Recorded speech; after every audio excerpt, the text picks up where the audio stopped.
¿Me ayudás en castellano vulgar a decir qué se anunció?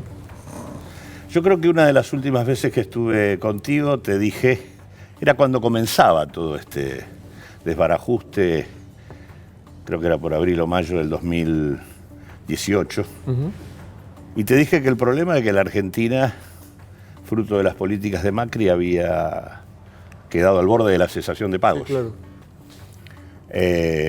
Bueno, eso no se resolvió.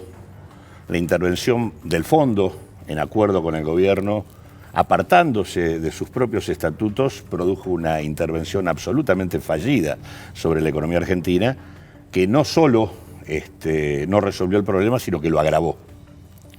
Y en todo caso, lo que hizo fue patear para adelante la cesación de pagos. Bueno, lo que el ministro hizo fue reconocer la situación de cesación de pagos en la que se encuentra la Argentina. O sea, hoy, con estos anuncios, la CUNSA dijo, estamos entrando en default, no cumplimos. Exactamente. De hecho, dijo que para los inversores institucionales, los que son los vencimientos de letras de corto plazo, inmediatas hasta fin de año, van a ser prorrogados de manera unilateral entre 3 y 6 meses. Y dijo que para los bonos que vencen en el periodo que va del 2020 al 2023, aquellos que tienen legislación argentina van a enviar un proyecto al Congreso en donde lo que van a proponer es prorrogarlos de manera voluntaria, pero es prorrogarlos sin quita. Y al mismo tiempo... Es normal que suene tu teléfono normal, ¿no? en este día absoluto. Sí, absolutamente. Claro. Pero, salvo que sea la CUNSA, que no. Y aquellos que tienen legislación extranjera, se comenzarán los procedimientos de acción colectiva para reunir la masa de bonistas necesarias como para plantear también una prórroga de los vencimientos sin quita. O sea, ¿esto para vos es cesación de pagos? Sí, no, para mí. Digo, las letras que vencían de acá a fin de año no se van a pagar, se van a prorrogar de manera unilateral.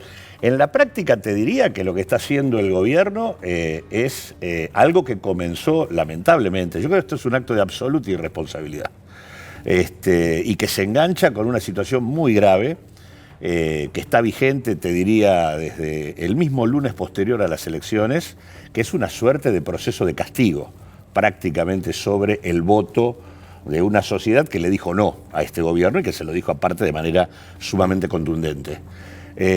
Digo esto porque el lunes el gobierno permitió pasivamente que el dólar escalara a 65 pesos para luego bajarlo a 58, teniendo todos los elementos para evitarlo y sin embargo no lo hizo, y permitiendo por lo tanto un impacto en precios que obviamente se paga en términos de mayor sufrimiento social por deterioro de las condiciones de vida, aumento del hambre y de la pobreza. Y la verdad que estamos en una situación absolutamente irracional, porque el problema es que Argentina hoy, fruto del ajuste brutal hecho durante el último año y medio, tiene dólares. No es como a comienzos del 2018 donde no los tenía. Hoy, fruto de la recesión descomunal, Argentina tiene un saldo comercial cercano a los 13.000 millones de dólares para este año. El problema es que este gobierno no obliga a los exportadores a liquidar y permite una salida de divisas sin ningún tipo de control, que por lo tanto hace que un mercado absolutamente chico, como el mercado cambiario, esté fijando expectativas de precios siempre hacia arriba y pulverizando el poder adquisitivo de la población. Es un acto deliberado de terrorismo de Estado. Esto se puede evitar, esto no tiene por qué ocurrir, y esto que acaban de anunciar, que es el default, si no lo acompañan de un conjunto de medidas que se encarguen de limitar el movimiento de los capitales, limitar la salida de divisas y obligar a los exportadores a liquidar, esto no sé dónde termina. Bueno, es tremendo y hay un abanico de lo que hicieron desde el lunes postelectoral a lo de hoy. Empiezo atrás para adelante. Hoy, suponete que vos confiabas en la Argentina y compraste un título que está venciendo de acá a fin de año. Si soy una persona física, ahí se encargó el ministro y vos me vas corrigiendo si meto la pata. Si sos una persona humana, como dice el código, persona física, no te pasa nada. Que dice que es el 90% de los tenedores. En cambio, si sos una institución, 10%. ¿Qué son? ¿Los bancos, las empresas? ¿A eso no les pagás? Exactamente. Aquellos que son personas jurídicas, se prorroga unilateralmente. Y no sabemos hasta cuándo. Dijo, creo, entre 3 y 6 meses. 3 y 6 meses. En realidad ahí no hay ley, aparentemente sería por decreto. Lo cual es incumplir, claro, eso en la facultad sabe como un incumplimiento de la obligación de pago, o sea, más cesación de pago, la verdad, no hay más vuelta. ¿Es mucha plata la que tienen las personas no físicas, por decirlo de alguna manera? Mirá, el volumen, es muy difícil la discriminación, por lo menos para quienes no estamos ahí adentro, pero digo, la verdad que el grueso lo tienen los institucionales. Las físicas son el chiquitaje. Claro. Y en realidad lo que tenían eran vencimientos por alrededor de 15.000 millones de dólares de acá a fin de año. Que casualmente eran los dólares que tienen disponibles en las reservas. Y me parece que lo que están planteando con esto es, vamos a quemar todas las reservas para contener el dólar, con lo cual no le van a dejar un solo dólar al gobierno que viene, y al mismo tiempo te pateamos los vencimientos. O sea, los 15.000 millones. El grueso de eso yo lo pateo. Por lo tanto, lo uso ahora. Los dólares los uso ahora para frenar los intentos de presión cambiaria.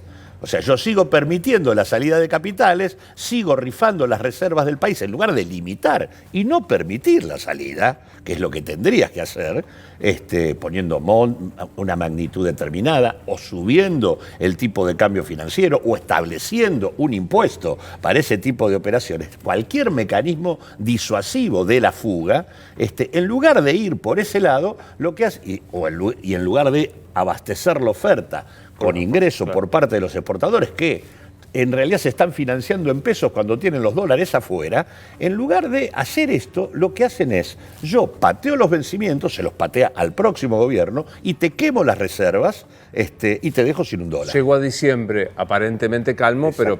Sí, no, llegás, aparentemente calmo, vamos a ver, porque vuelvo a lo que dije antes. Este tipo de definiciones, ahora se estaba esperando un comunicado del fondo.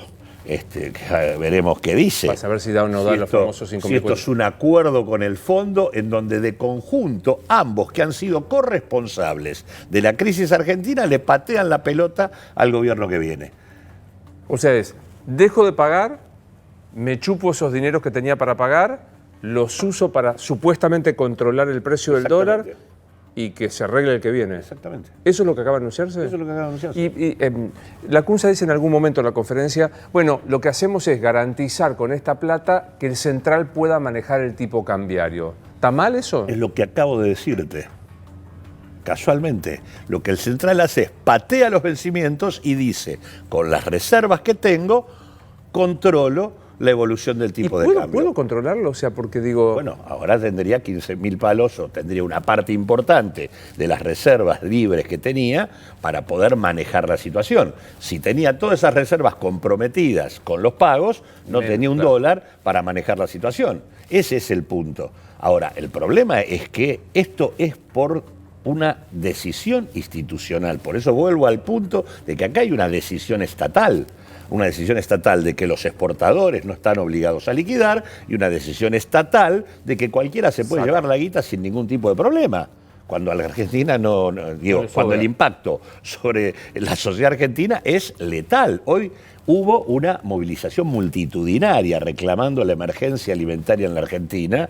Hemos tenido en el último año, primer trimestre de 2019 versus primer trimestre del 2018, un incremento de 4 millones de pobres y de 1 millón de hambrientos, y sobre eso después vino el salto cambiario último, y lo que este tipo de medidas va a generar. O sea que, me parece que hay, en este sentido, es un acto de terrorismo económico y financiero que empalma con el discurso del presidente de la Nación, el primer discurso del presidente. De la elección enojado. El que dijo que había dado sin dormir, con bronca, etcétera, etcétera, y en donde le echó la culpa a la sociedad de lo que había votado y no de quién había gobernado. Esto es parte de la misma tendencia. Te hago con reflexiones burras. Bueno, le estamos pidiendo un sacrificio a los bancos, a las empresas, a las personas jurídicas argentinas que tienen tenencia de deuda en dólares y la usamos para tranquilizar, para que no aumente el dólar y no lo trasladen a precio.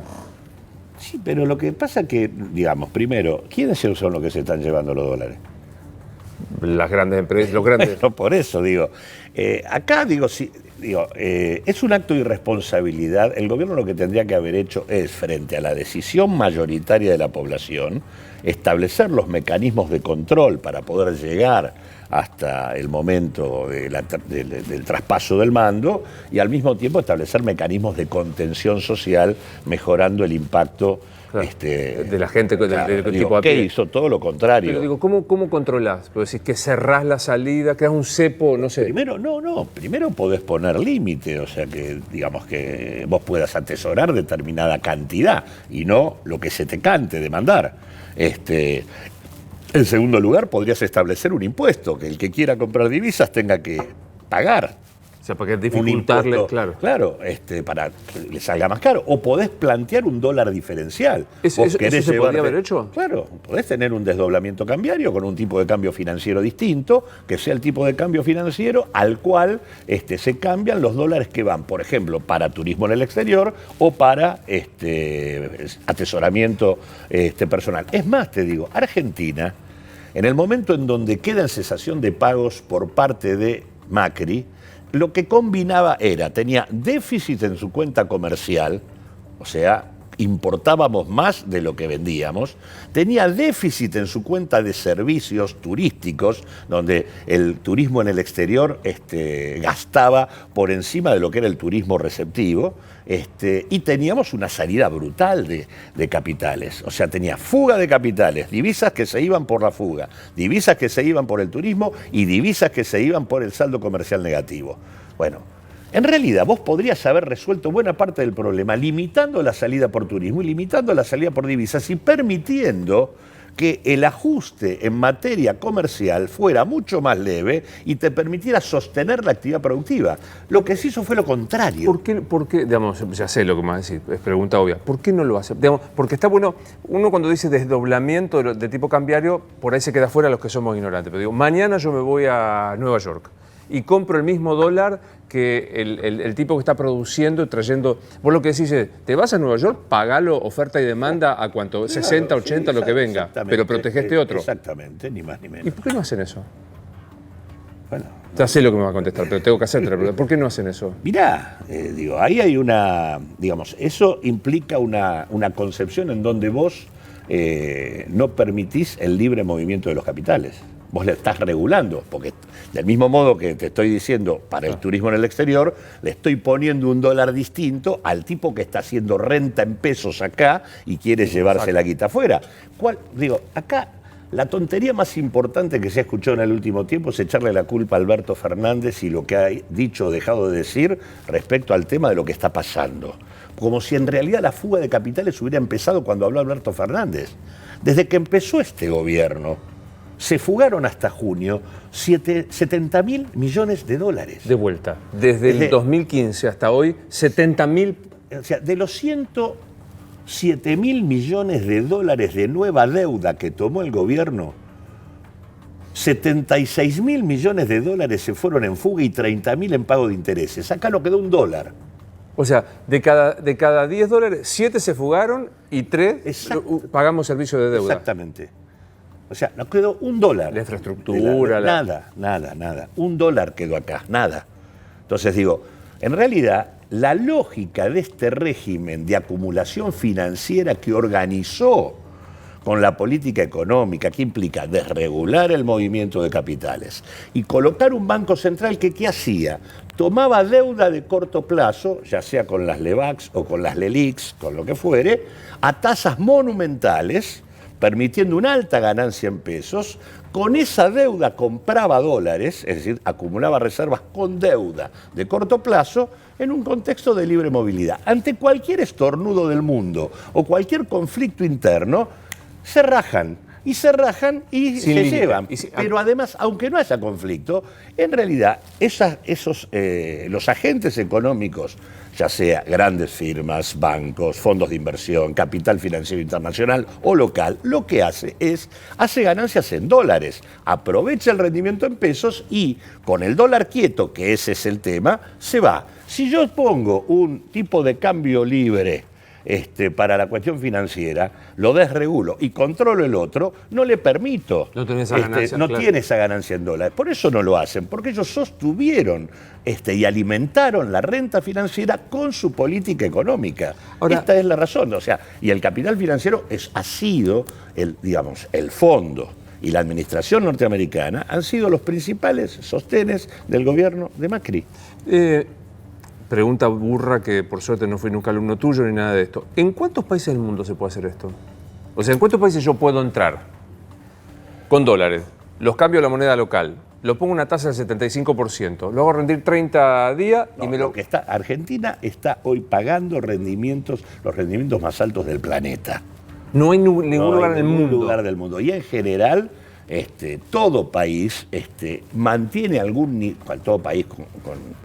mantiene algún nivel de regulación sobre el ingreso y egreso de capitales, porque en realidad el movimiento financiero del mundo es lo suficientemente complejo e irracional como para preservar claro, el funcionamiento de la economía local respecto a lo que pasa a nivel mundial. Acá lo que ellos desmontaron es cualquier tipo de mecanismo que te permita evitar el daño que puede producir el hecho de que ingresen y salgan según les plazca.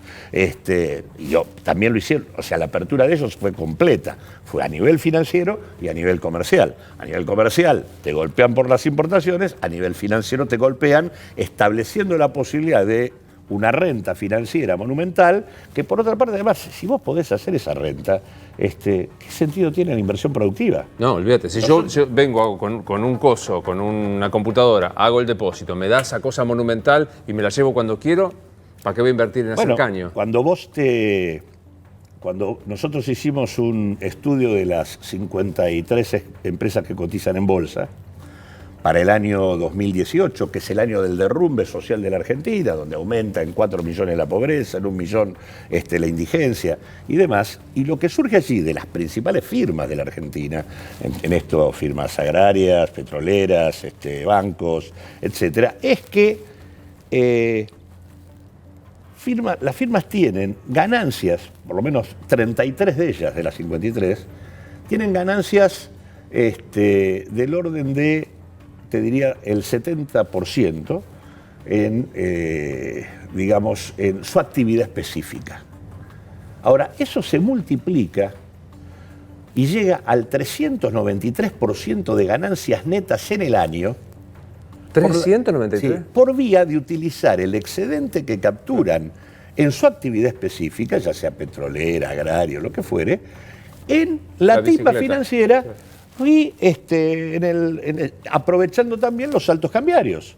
Entonces digo, mientras vos echabas bajo la línea de pobreza 4 millones de personas, tenías casi 400% de aumento de la ganancia neta de las principales pero ¿cómo firmas está del país. diciendo esto hoy el ministro dice, hacemos esto para no dejarle el bolonqui a los otros? Vos decís exactamente al revés. Está diciendo que va a quemar las reservas y le patea la discusión del default al próximo gobierno.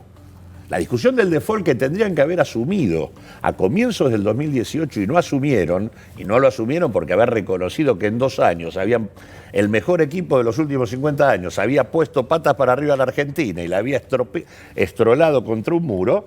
En realidad, ¿qué pasó? Hicieron un acuerdo con el fondo, donde el fondo le puso la guita para llegar hasta la elección. Porque aparte el fondo se apartó de su propio estatuto, no hizo lo que debía hacer de acuerdo a lo que dice el organismo, le permitió al gobierno financiar la fuga de capitales y llegar con el objetivo de llegar a la fuera reelecto. De hecho, te digo, el staff interno del fondo había mucho desacuerdo con esto, hubo varios gobiernos que se opusieron, fue una presión expresa del gobierno norteamericano para sostener a su aliado geopolítico en desgracia. No hubo ninguna racionalidad de carácter económico en esto que ha ocurrido. Por eso es que Argentina tiene muchos elementos para dar una discusión con el fondo. Porque no solo que es un acuerdo inconstitucional porque no pasó por el Congreso, cuando debería haber pasado, sino que es un acuerdo absolutamente irregular en los términos de la intervención que el fondo debió haber tenido. En lugar de decirle, ustedes están en cesación de pagos, bueno, reprogramen, hagan lo que tienen que hacer ahora, en lugar de eso sometió a la Argentina a un brutal ajuste y al mismo tiempo le garantizó los fondos para que puedan afrontar los vencimientos desde aquel momento para acá. Pero vuelvo al punto, desde que, digo, no hay ninguna necesidad de que esté pasando lo que pasa. Argentina tiene dólares hoy para manejar la situación financiera y cambiaria. No los están utilizando porque por decisión expresa.